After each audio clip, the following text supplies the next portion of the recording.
I want to thank Study IQ. I would like to thank Study IQ team. Big round of applause to the team, management and staff of Study IQ. नमस्कार दोस्तों एक बात तो clear है कि China की जो strategy थी कोविड को रोकने की वो एक तरह से बैकफायर कर गई है। क्योंकि मैं आपको बता दूं कि इस विंटर में मतलब ये जो ठंड स्टार्ट हुई है इस पूरे सीजन में आपको चाइना के अंदर भरपूर मात्रा में कोविड के केसेस दिखेंगे। ये मैं ऐसा इसलिए कह रहा हूं क्योंकि कुछ समय पहले भी ऐसा हुआ था और जो चाइना की जो स्ट्रैटेजी थी ना जीरो कोविड पॉलिसी, वही कारण बन गया है एक तरह से वहां पर इतने सारे केसेस आने वाले हैं विंटर के महीने में। ये तो मैं आपको वीडियो में बताऊंगा, लेकिन साथ ही साथ आपको पता ही होगा कि कल से काफी चर्चा हो रही है, कल मैंने वीडियो भी बनाया था कि मिस्टीरियस निमोनिया के भी केसेस सामने आ रहे हैं। तो चाइना के अंदर एग्जैक्टली हो क्या रहा है ये जानना पूरे दुनिया के लिए बहुत जरूरी है। और इसीलिए आप देखोगे तो WHO से लेकर हर एक एजेंसी अब यहां पर कोशिश कर रही है कि चाइना के अंदर जो डिजीज सामने आ रहा है उसके बारे में ज्यादा से ज्यादा पता किया जाए। क्योंकि 2020 में पूरे दुनिया ने देखा क्या यहां पर भुगतना पड़ा था, जिस तरह से चाइना ने चीजों को पहले रिवील नहीं किया और अचानक से पूरे दुनिया के अंदर पैंडेमिक फैल गया था। खैर, इसको हम डिटेल से जानेंगे कि एग्जैक्टली हुआ क्या है, खबर क्यों आ रही है कोविड को केसेस को लेकर, काफी कुछ जानने को है। लेकिन उससे पहले ध्यान रखना है आप सभी को, अगर आप यूपीएससी की तैयारी कर रहे हैं तो आज से हमारा जो इंग्लिश बैच है दोस्तों वो स्टार्ट हो रहा है। अगर आप इंग्लिश वाला बैच लेना चाहते हैं तो वो कल से स्टार्ट होगा by using the code Ankit live. आप हमारे यूपीएससी कोर्स को ज्वाइन कर सकते हैं क्योंकि इसके अंदर आपको कंप्लीट प्रिपरेशन जैसे कि प्रीलिम्स, मेंस, इंटरव्यू सब कुछ आपको मिलेगा। और इसके अलावा यहां पर इंटेलिजेंस ब्यूरो का जो नोटिफिकेशन आया उसको भी आप ज्वाइन कर सकते हो। सिंपली क्या करना है, आपको कमेंट सेक्शन में जाना है और सभी के लिंक दिए हुए हैं और यूज करना है कोड अंकित लाइव ताकि आपको मैक्सिमम डिस्काउंट मिल जाए। और इसके अलावा अगर आप एमसीक्यूज अटेम्प्ट करना चाहते हैं तो मेरे इंस्टा पेज पर जा सकते हैं, वहां पर स्टोरीज में जितने भी एमसीक्यूज हैं उसको आप अटेम्प्ट कर पाएंगे। तो चलिए शुरुआत करते हैं और सबसे पहले ये देखते हैं कि एग्जैक्टली हुआ क्या है, खबर क्या आ रही है। देखो, जो चाइनीज रेस्पिरेटरी डिजीज एक्सपर्ट्स हैं उन्होंने काफी बड़ी चेतावनी दी है कि इस विंटर सीजन में कोविड-19 के जो इन्फेक्शंस हैं वो चाइना के अंदर तेजी से बढ़ने वाले हैं। और इसीलिए वहां पर बोला जा रहा है कि जो एल्डरली पॉपुलेशन है, जो वल्नरेबल पॉपुलेशन है, उनको जल्द से जल्द जो वैक्सीन है उसको लगा लेना चाहिए। अब देखिए, यहां पर काफी लोगों को अचंभित हो रहा होगा क्योंकि भारत में आप देख रहे होंगे कि कोविड की अब सच कोई चर्चा हो नहीं रही है और जो वैक्सीन वगैरह पहले काफी ज्यादा लोग उत्साहित थे लगाने के लिए, अब कोई भी इंटरेस्टेड नहीं है। क्योंकि एक तरह से आज के डेट में भारत के अंदर हर एक पर्सन को जो कोविड ऑलरेडी हो चुका है, लोगों के पास इम्यूनिटी सिस्टम एक तरह से आ चुकी है, नेचुरल इम्यूनिटी कह लीजिए या फिर वैक्सीन से जो इम्यूनिटी आई है।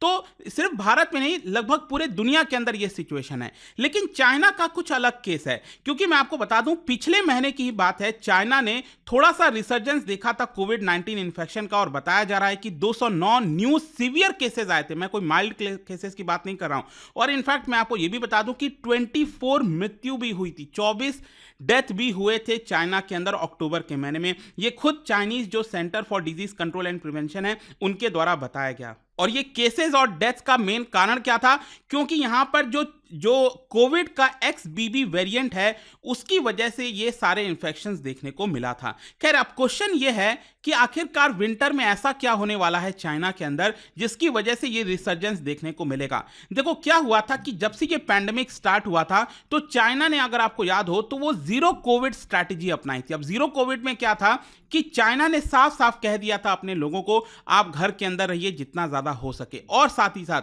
अगर किसी मोहल्ले में, किसी एरिया के अंदर एक भी केस आ जाता था तो वहां पर चाइनीज जो जीरो कोविड पॉलिसी है वो क्या थी कि उस पूरे एरिया को कंप्लीट सील कर दिया जाता था, लोगों को निकलने नहीं दिया जाता था। कई सारे वीडियोस वगैरह आपने देखा किस तरीके से जो पुलिस वगैरह है उन्होंने भी यहां पर प्रेशर किया।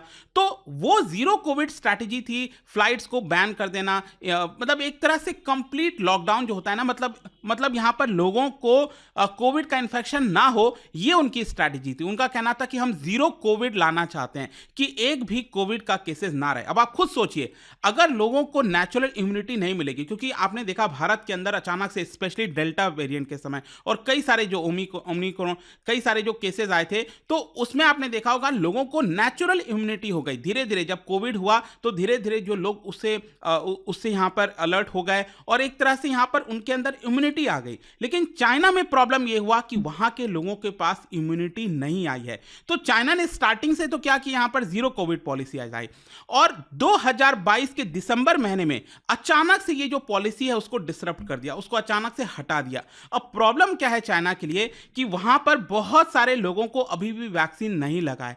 मैं बूस्टर डोज की बात नहीं कर रहा हूं, जो कंप्लीट वैक्सीनेशन होता है वही नहीं लगा है। बूस्टर डोज तो अलग बात है। भारत में आप आई एम श्योर आप सबको पता होगा कि एटलीस्ट एक बूस्टर डोज तो लगभग सभी लोगों को लगी गया है, भले ही 2 ना लगा हो लेकिन एटलीस्ट एक तो लगी गया है। तो भारत जैसे देश और बाकी के देशों में जो नेचुरल इम्यूनिटी होती है और जो वैक्सीन से इम्यूनिटी मिलती है वो मिल चुकी है, लेकिन चाइना में जस्ट इसका उल्टा केस है। और आपको पता है कि ये बोला जाता है अक्सर कि विंटर के महीने में यहाँ पर जो वायरस है वो फैलने के ज़्यादा चांसेस होते हैं, और जब वहाँ की पॉपुलेशन में विंटर के समय ये वायरस और तेजी से फैलेगा तो लोग और ज़्यादा बीमार होंगे और ज़्यादा इन्फेक्ट होंगे, क्योंकि उनके अंदर ना तो नेचुरल इम्यूनिटी आई है और ना ही वैक्सीन वाली इम्यूनिटी आई है। फिर इसके साथ साथ एक और इंटरेस्टिंग चीज जो आपको पता होना चाहिए वो ये है चाइनीज वैक्सीन के बारे में। देखो, अगर मान लो कोई पर्सन वैक्सीन लगा लेता है तो इसका मतलब ये नहीं है कि उसको कोविड नहीं हो सकता, ऐसा नहीं है। भारत में आपने देखा ही है कई सारे एग्जांपल, आपने वैक्सीन लगवाया उसके बावजूद भी आपको कोविड हुआ, राइट।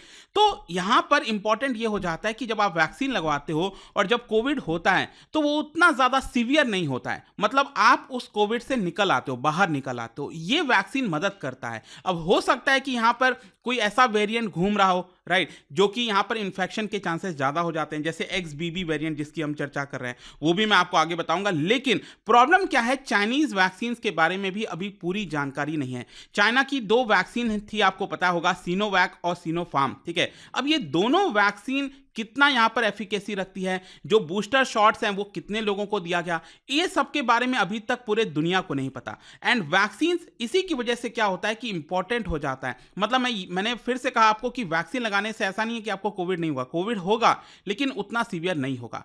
तो बेसिकली प्रॉब्लम क्या है कि इस समय चाइना में जो वेरिएंट फैल रहा है वो है आपका XBB वेरिएंट। अब XBB वेरिएंट क्या है, आपको पता ही होगा कि यहां पर 2 ओमिक्रॉन सब वेरिएंट से मिलकर बना है। जो कोविड होता है, जो कोरोना वायरस है, उसका जो क्राउन है, यहां पर जो प्रोटीन होता है उसमें इस तरह के अलग अलग जो प्रोटीन है वो पाए जाते हैं और वो मिक्स हो जाते हैं। और इसीलिए आप देखोगे जो XBB ये रिकॉम्बिनेंट ऑफ 2 ओमिक्रॉन सब वेरिएंट है, BA.2.101 और BA.2.75। और कई सारे स्टडीज में पाया गया है कि XBB is more immune evasive, मतलब भले ही आपके पास इम्यूनिटी हो लेकिन फिर भी आपको ये वाले वेरिएंट से कोविड हो सकता है। लेकिन फिर से मैं आपको यह बता दूं कि इससे जो कोविड होगा इसका मतलब यह नहीं है कि यहां पर किसी की मृत्यु हो जाएगी या फिर हॉस्पिटलाइजेशन होना पड़ेगा। यहां पर सिंपल सा कहने का मतलब यह है कि यह कोविड तेजी से फैलेगा, थोड़ा समय के लिए बुखार होगा, सरदर्द होगा, पेन होगा, लेकिन आप उससे बाहर भी आ जाओगे, ठीक है। इसका मतलब यह नहीं कि यहां से ज्यादा डेथ भी होंगी। जैसे भारत के अंदर आपको याद होगा XBB वेरिएंट का जो XBB 1.16 था, यहां पर बहुत सारे लोगों को यह हो रहा था, लेकिन इससे ऐसा नहीं है कि कोई बहुत ज्यादा मृत्यु हो रही थी, ठीक है। तो ये तो हमने बात कर ली कोविड के बारे में, but problem for China is not just about Covid. यहां पर विंटर के समय और भी कई सारे इंफेक्शंस देखने को मिल रहे हैं, जैसे कि कल ही हमने इसके बारे में चर्चा किया था, दैट इज मिस्टीरियस न्यूमोनिया। अब न्यूमोनिया में बेसिकली यही होता है कि ये रेस्पिरेटरी प्रॉब्लम हो जाती है, जो हमारा लंग्स होता है वो इन्फेक्ट हो जाता है, एक लंग या फिर दोनों लंग्स से इन्फेक्ट हो सकते हैं। लंग्स के अंदर यहां पर जो एवियोली होता है जिसमें एयर जाता है हमारा, उसकी जगह अगर फ्लूइड भर जाए तो उस पूरे सिचुएशन को न्यूमोनिया कहते हैं, हमें सांस लेने में तकलीफ होती है। तो चाइना के अंदर यह देखने को मिला है कि जो नदर्न पार्ट है चाइना का, स्पेशली बीजिंग और उसके आसपास एरिया, वहां पर यह तेजी से फैल गया है। और इसके बारे में अभी कंप्लीट जानकारी नहीं है कि यह न्यूमोनिया एग्जैक्टली है क्या, ये किससे फैला है, वायरस से फैला है, बैक्टीरिया, फंगस, किससे फैला है, अभी तक इसके बारे में कोई जानकारी नहीं है। देखो कंक्लूजन क्या निकलता है, कंक्लूजन यह है सिंपली कि जब तक आप ट्रांसपेरेंसी नहीं रखोगे तो आपके देश में प्रॉब्लम आएगी। 2019 के एंड में जब कोरोना वायरस फैल रहा था तो चाइना ने कंप्लीट जानकारी दुनिया को नहीं बताई, और उसका परिणाम यही हुआ कि पूरे दुनिया में ये सारी चीजें फैल गई थी, पैंडेमिक आ गया था, बहुत ज्यादा सफर हुआ था, और आज भी उसका इंपैक्ट है।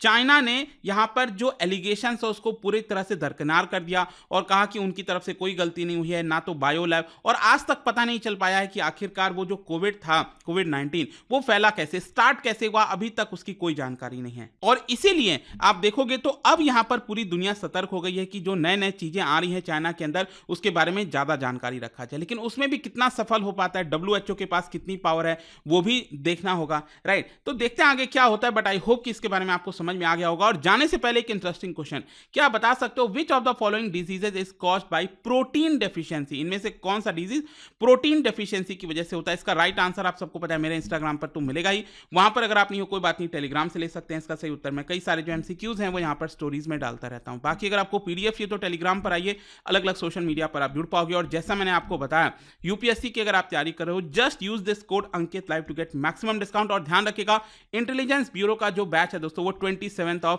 नवंबर से स्टार्ट हो रहा है, don't miss that. I hope की वीडियो आपको पसंद आया होगा। मिलता हूं आपसे next time, till then thank you very much, see you soon. Study IQ IAS, अब तैयारी हुई अफोर्डेबल।